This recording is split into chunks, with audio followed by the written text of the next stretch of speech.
மாண்புமிகு பேரவைத் தலைவர் அவர்களே, இங்கே காங்கிரஸ் பாரதிய ஜனதா சொல்லும் போது நீட்டை நாங்கள் காங்கிரஸ் கொண்டு வந்தோம், பாரதிய ஜனதா சொல்றாங்க நாங்கள் ஏன் அதை தொடர்ந்து நடத்துறோம்னா உச்சநீதிமன்ற தீர்ப்பின் அடிப்படையில் நடத்துறதா சொல்றாங்க.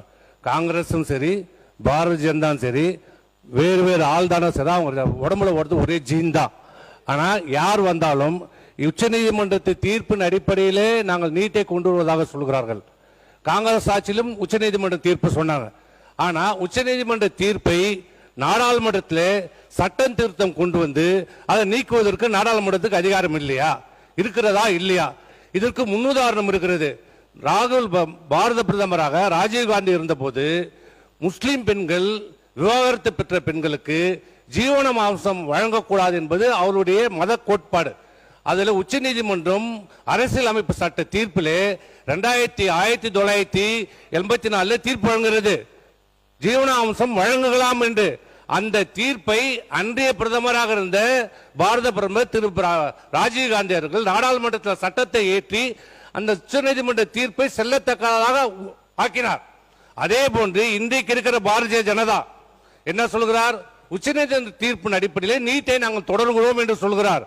ஆனால் இப்போ நடந்து முடிந்த நாடாளுமன்ற கூட்டத்தொடரில் ஒரு சட்டம் கொண்டு வரப்பட்டிருக்கிறது. என்ன சட்டம் என்றால் கனிம வளத்தினுடைய திருத்த சட்டம்.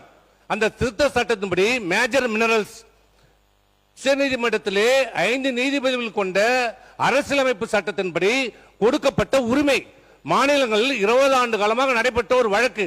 அந்த வழக்கிலே மாநில அரசாங்களுக்கு அந்த மேஜர் மினரல்ஸ் இருக்கிற ராயல்டியை வசூலிக்க உரிமை உண்டு என்று உச்சநீதிமன்றம் தீர்ப்பு கொடுத்திருக்கிறது. அதில் ரிவ்யூ பெட்டிஷன் போடப்பட்டது, அதையும் தள்ளுபடி செய்யப்பட்டது.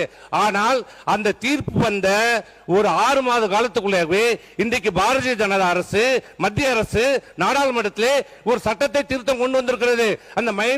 அந்த திருத்த சட்டத்தின்படி மாநில அரசாங்கம் அந்த ராயல்டியை வசூலிப்பதற்கு கட்டணத்தை விதிப்பதற்கு அதிகாரம் இல்லை என்று சொல்லி உச்சநீதிமன்ற தீர்ப்பை செல்லத்தக்காது என்று ஆக்கியிருக்கிறார்கள். அப்படி இருக்கின்ற போது மனம் இருந்தால் உண்மையிலே இந்த காங்கிரஸ் ஆண்டும் போதும் சரி பாரதிய ஜனதா ஆண்டும் போதும் சரி மாணவர்கள் மீது அக்கறை இருந்திருந்தால் இந்த உச்சநீதிமன்ற தீர்ப்பை நாடாளுமன்றத்திலே சட்டத்தை கொண்டு வந்து இந்த மாணவர்களுடைய உயிரை காப்பாற்றிருக்கலாம்.